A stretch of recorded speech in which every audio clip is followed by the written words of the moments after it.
Revista Espírita. Quarto ano, 1861. Jornal de Estudos Psicológicos. Publicada sob a direção de Allan Kardec. Agosto de 1861. Conversas familiares de além-túmulo. Dom Peira, prior de Amilly. Esta evocação foi feita no último ano na sociedade, a pedido do Sr. Borrial, de Niort, que nos dirigira a notícia seguinte. Tínhamos, há uns 30 anos, no priorato de Amilly, muito perto de Mausé, um padre que se chamava Dom Peira, e que deixou na região uma reputação de feiticeiro. Foi pelo fato de que se ocupava constantemente com ciências ocultas. Contam-se coisas que parecem fabulosas, mas que, segundo a ciência espírita, poderiam bem ter razão de ser. Em torno de uma dúzia de anos, fazendo com um sonâmbulo pesquisas muito interessantes, encontrei-me em relação com o seu espírito, apresentou-se como auxiliar com o qual não poderíamos deixar de triunfar, e, todavia, fracassamos. Depois, em pesquisas da mesma natureza, fui levado a crer que esse espírito deveu por ela se interessar. Venho-vos pedir, se isso não for abusar de vossa cortesia, para evocá-lo, e perguntar-lhe quais foram, e quais são suas relações comigo. Partindo daí, terei talvez um dia interessantes coisas a vos comunicar. Primeira conversa, em 13 de janeiro de 1860. 1. Evocação. Resposta: estou aqui. 2. De onde veio a reputação de feiticeiro que tinhas quando vivo?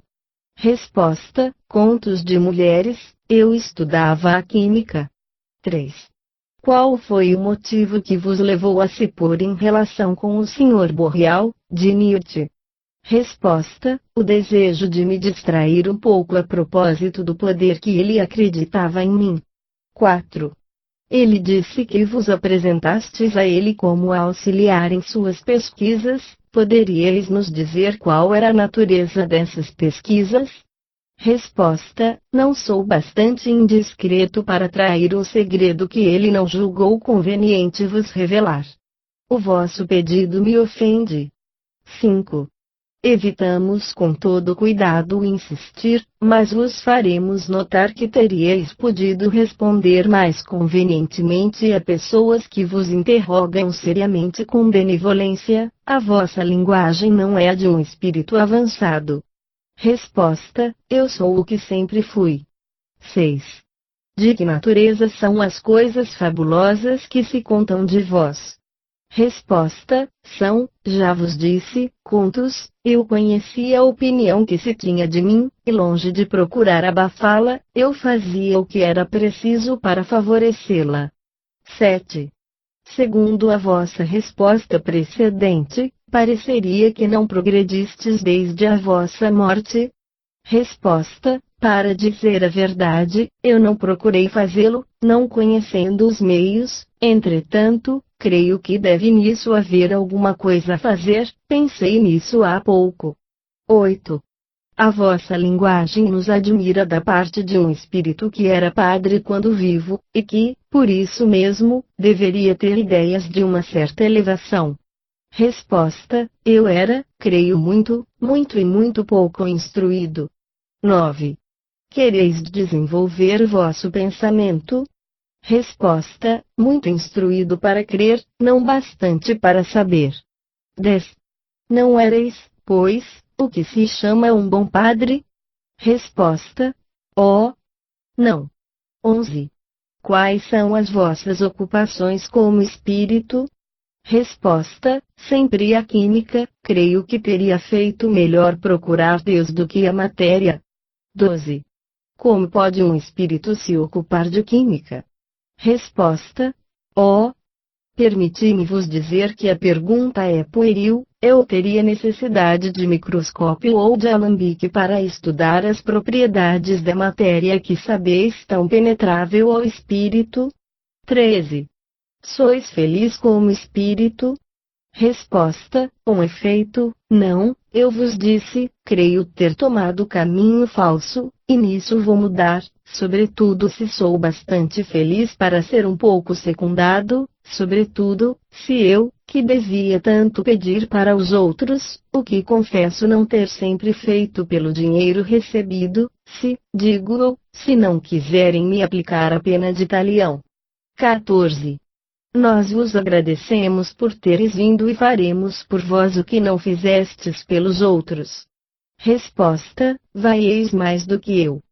Segunda conversa, 25 de junho de 1861. O Sr. Borrial nos tendo dirigido novas perguntas para o espírito de Dom Peira, este foi evocado de novo por intermédio de um outro médium, e deu as respostas seguintes, das quais podem-se tirar lições úteis, seja como estudos das individualidades do mundo espírita, seja como ensino geral. 15. Evocação. Resposta: que quereis, e por que me desviais do meu dever? 16. Foi o Sr. Borrial, de Niort, que nos pediu para vos dirigir algumas perguntas. Resposta: que quer de mim ainda? Não está, pois, contente em me perturbar em Niort. Porque é necessário que me faça evocar em Paris, onde nada me chama? Eu bem que gostaria que lhe viesse o pensamento de me deixarem em repouso. Ele me chama, me evoca, coloca-me em relação com seus sonâmbulos, ele me faz evocar por terceiros, é muito aborrecido esse senhor. 17. Entretanto, deveis vos lembrar que já o evocamos e que nos respondestes mais graciosamente do que hoje, e mesmo vos prometemos orar por vós. Resposta: eu me lembro muito bem, mas prometer e cumprir são duas, vós orastes, vós, mas os outros? 18. Certamente outros oraram também. Enfim, quereis responder às perguntas do Sr. Borrial? Resposta: eu vos certifico que por ele não tenho nenhuma vontade de satisfazê-lo, porque está sempre sobre as minhas costas, perdão pela expressão, porém, ela é verdadeira, tanto mais que não existe, entre ele e mim, nenhuma afinidade, mas por vós que piedosamente chamaste sobre mim a misericórdia do alto, quero bem vos responder com o melhor que puder. 19. Dizíeis, há pouco, que vos desviaram de vosso dever, podeis nos dar uma explicação, quanto a esse assunto, para nossa instrução pessoal? Resposta: chamo ser perturbado, nesse sentido que chamastes minha atenção e meu pensamento junto de vós, ocupando-vos de mim, e eu vi que me seria necessário responder ao que me perguntasseis, não fosse senão por polidez. Eu me explico mal, meu pensamento estava a lures, em meus estudos, minha ocupação habitual, a vossa evocação forçosamente chamou a minha atenção sobre vós, sobre as coisas da terra, por conseguinte, como não estava, de nenhum modo, nos meus objetivos ocupar-me de vós e de terra, me desviastes de meu dever. Nota: os espíritos são mais ou menos comunicativos, e vêm mais ou menos de boa vontade, segundo o seu caráter, mas se pode estar certo de que, não mais do que os homens sérios, eles não gostam daqueles que os importunam sem necessidade. Quanto aos espíritos levianos, é diferente, eles estão sempre dispostos a se misturar com tudo, mesmo quando não são chamados. 20. Quando fostes colocado em relação com o Sr. Borrial, conhecieis as suas crenças sobre a possibilidade de fazer triunfar suas convicções para o cumprimento de um grande fato diante do qual a incredulidade seria forçada a se inclinar? Resposta: o Sr. Borrial queria que o servissem numa operação semimagnética, semi-espírita, mas não tem talhe para conduzir bem semelhante obra, e não acreditei dever-lhe conceder por mais tempo meu concurso. De resto, eu o teria querido, não teria podido, não era a hora, e não vinha ainda para isso. 21. Poderíeis ver e lhe dizer quais foram as causas que, durante as suas pesquisas em Vendée, fizeram-no fracassar derrotando, ele, sua sonâmbula, e duas outras pessoas presentes. Resposta: a minha resposta precedente pode se aplicar a essa pergunta. O Sr. Boreal foi derrubado pelos espíritos que quiseram lhe dar uma lição, ensinar-lhe a não procurar aquilo que deve estar oculto. Fui eu quem o empurrou com o seu próprio fluido, a ele, magnetizador. Nota: essa explicação concorda perfeitamente com a teoria que foi dada das manifestações físicas. Não foi com suas mãos que os espíritos os derrubaram, mas com o próprio fluido animado das pessoas, combinado com o do espírito. A dissertação que daremos adiante sobre os transportes contém, a esse respeito, desenvolvimentos do mais alto interesse. Uma comparação que poderia talvez bem ter alguma analogia parece justificar a expressão do espírito. Quando um corpo, carregado de eletricidade positiva, se aproxima de uma pessoa, esta se carrega da eletricidade contrária, a tensão cresce até a distância explosiva. Nesse ponto, os dois fluidos se reúnem violentamente pela centelha, e a pessoa recebe uma sacudida que, segundo a massa do fluido, pode derrubá-la e mesmo fulminá-la.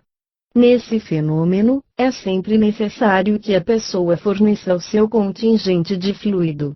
Supondo-se que o corpo eletrizado positivamente fosse um ser inteligente, agindo por sua vontade e se dando conta da operação, dir-se-ia que combinou uma parte do fluido da pessoa com o seu. No fato do Sr. Boreal, as coisas talvez não se passaram do mesmo modo, mas compreende-se que pode ali haver um efeito análogo, e que Dompeira foi lógico dizendo que o derrubou com o seu próprio fluido, compreender-se-á melhor ainda, querendo-se se reportar ao que está dito em O Livro dos Espíritos e em O Livro dos Médiuns, sobre o fluido universal, que é o princípio do fluido vital, do fluido elétrico e do fluido magnético animal.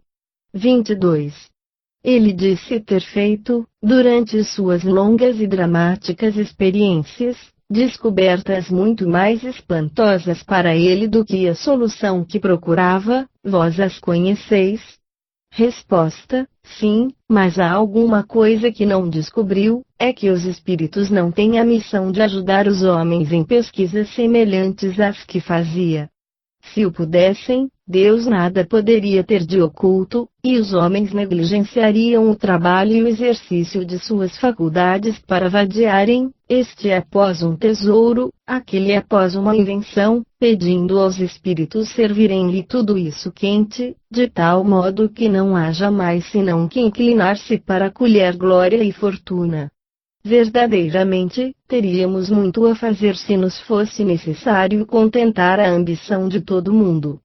Vede daqui que deslocamento administrativo no mundo dos espíritos pela crença universal no espiritismo.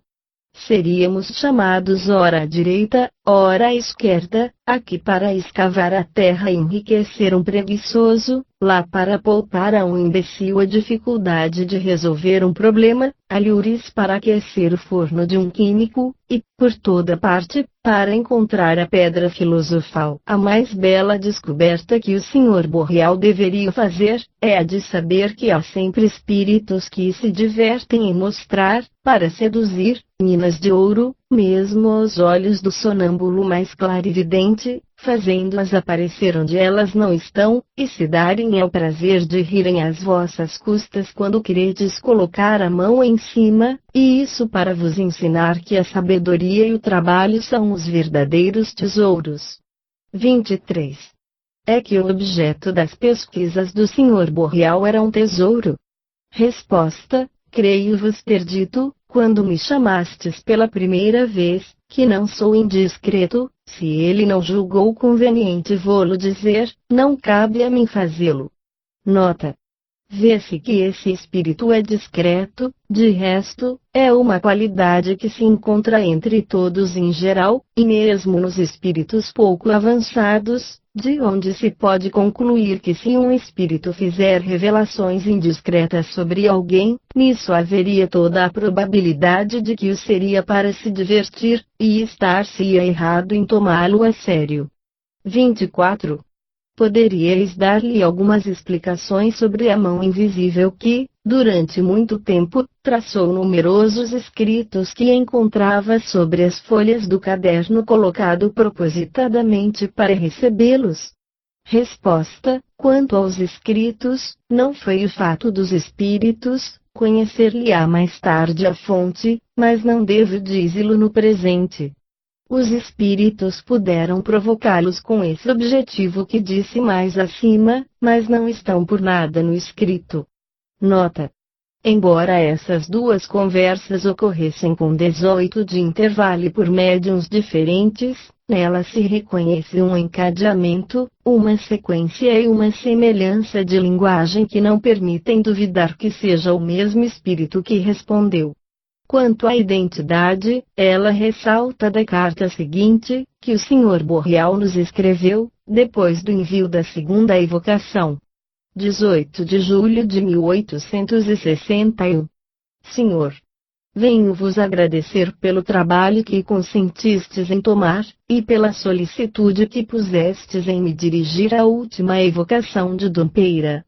Como dissestes, o espírito do antigo prior não estava, de nenhum modo, de bom humor, também exprime vivamente a impaciência que lhe causou essa nova tentativa. Resulta disso, senhor, um grande ensinamento, é que os espíritos que fazem uma brincadeira maligna de nossos tormentos podem ser, a seu turno, pagos por nós numa moeda quase semelhante.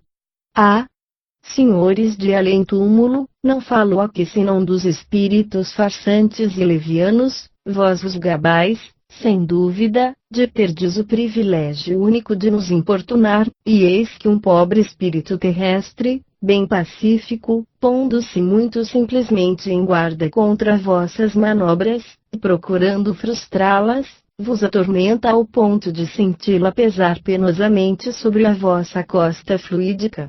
Pois bem, que direi, pois, eu, caro prior, quando vos confessais ter feito parte da turba espírita que tão cruelmente me obsidiou e pregou tão belas partidas durante minhas excursões na Vendée? Se é verdade que ali fostes, deveríeis saber que não as empreendi senão no objetivo de fazer triunfar a verdade por fatos irrefutáveis. Era uma grande ambição, sem dúvida, mas era honrosa, isso me parece, somente, assim como dissestes, eu não me encontrei com talhe para lutar, e vós e os outros nos sacudistes de tal sorte, que nos vimos forçados a abandonar a parte, carregando os nossos mortos porque as vossas manobras fantásticas que causaram uma horrível luta, vinham de cansar minha pobre sonâmbula que, num desmaio, que não durou menos de 6 horas, não dava nenhum sinal de vida, e nós acreditamos morta. A nossa posição parecerá, sem dúvida, mais fácil de compreender do que de descrever, se se pensa que era meia-noite, e que nós estávamos lá sobre um dos campos ensanguentados pelas guerras de Vendée, lugar de um aspecto selvagem e cercado de pequenas colinas sem vegetação, cujos ecos vinham repetir os gritos dilacerantes da vítima. Meu pavor estava no seu auge, pensando na horrível responsabilidade que caía sobre mim, e da qual não sabia escapar. Estava perdido. Só a prece podia me salvar, ela me salvou. Se chamais a isso de lições, é preciso convir que elas foram rudes. Foi provavelmente ainda para me dar uma dessas lições, que um ano mais tarde me fazeis chamar em Mausé, mas lá eu estava mais instruído e sabia já a quem me dirigir sobre a existência dos espíritos, e sobre os fatos e gestos de muitos dentre eles, e depois, aliás, a cena não estava mais disposta para um drama como Chatillon, também disso fui livrado para uma briga. Perdão, senhor, se me deixei arrastar com o prior, retorno a vós, mas para disso conversar ainda, se consentis permiti-lo. Eu fui, há poucos dias, à casa de um homem muito honrado que o conheceu muito em sua juventude, lhe dei conhecimento da evocação que me dirigistes, ele reconheceu perfeitamente a linguagem, o estilo e o espírito cáustico do antigo prior, e me contou os fatos seguintes. Dom Peira, em consequência da Revolução, tendo se visto forçado a abandonar o priorato de Surgeres, comprou, perto de Mausé, a pequena propriedade de Amilly, onde se fixou, lá se fez conhecer por belas curas que obtinha por meio do magnetismo e eletricidade, que empregava com sucesso, mas, vendo que seus negócios não iam tão bem quanto desejava, empregou o charlatanismo, e, com a ajuda de sua máquina elétrica, fez coisas que não tardaram a fazê-lo passar por feiticeiro, longe de combater essa opinião, a provocava e a encorajava. Havia em Amilly uma longa alameda de bordos pela qual chegavam os clientes que, frequentemente, vinham de 10 ou 15 léguas. Sua máquina estava posta em comunicação com a maçaneta da porta, e quando os pobres camponeses queriam bater, viam-se como fulminados. É fácil de imaginar o que semelhantes fatos deviam produzir sobre as pessoas pouco esclarecidas, sobretudo nessa época. Temos um provérbio que diz que na pele morre a raposa. Bem vejo que nos é preciso mudar mais que uma vez antes que os nossos maus instintos nos abandonem. Não tireis, todavia, de tudo isso, senhor, que isso queira o prior, não, e a prova é que, a vosso exemplo, orei por ele, o que bem confesso, assim como vô-lo disse, não ter feito até então. Aceitai. J. B. Borrial. Notar-se-á que esta carta é de 18 de julho de 1861, ao passo que a primeira evocação remonta ao mês de janeiro de 1860, nessa época não conhecíamos todas essas particularidades da vida de Dom Peira, com as quais as suas respostas concordam perfeitamente, uma vez que disse que fazia o que era necessário para afirmar a sua reputação de feiticeiro. O que ocorre ao Sr. Borrial tem uma singular analogia com as mais peças que Dom Peira, quando vivo, pregava em seus visitantes, e estaremos fortemente levados a crer que este último quis disso dar-lhe uma repetição. Ora, para isso, não tinha necessidade de máquina elétrica, tendo à sua disposição a grande máquina universal, compreender-se a sua possibilidade aproximando-se esta ideia da nota que fizemos acima na questão 21. O Sr. Borrial encontra uma espécie de compensação na malícia de certos espíritos nos aborrecimentos que se lhes pode suscitar. Convidamos, todavia, a nisso não se fiar muito, porque eles têm mais meios de nos escapulir do que não temos para nos subtrairmos à sua influência. De resto, é evidente que se, nessa época, o Sr. Borrial conhecesse a fundo o Espiritismo, teria sabido que se lhe pode racionalmente pedir, e não teria se aventurado em tentativas que a ciência ter-lhe-ia demonstrado não poder chegar senão a uma mistificação. Não é o primeiro que comprou a experiência às suas expensas. É por isso que não cessamos de repetir: estudai primeiro a teoria, ela vos ensinará todas as dificuldades da prática, e evitareis assim escolas das quais se deve crer feliz quando são deixadas por alguns dissabores. Sua intenção, disse ele, era boa, uma vez que queria provar por um grande fato da verdade do Espiritismo, mas em semelhante caso os espíritos dão as provas que querem e quando querem, e jamais quando se lhas pedem. Conhecemos pessoas que, elas também, queriam dar dessas provas irrecusáveis pela descoberta de fortunas colossais, por meio dos espíritos, mas o que disso resultou mais claro para elas foi despender seu dinheiro.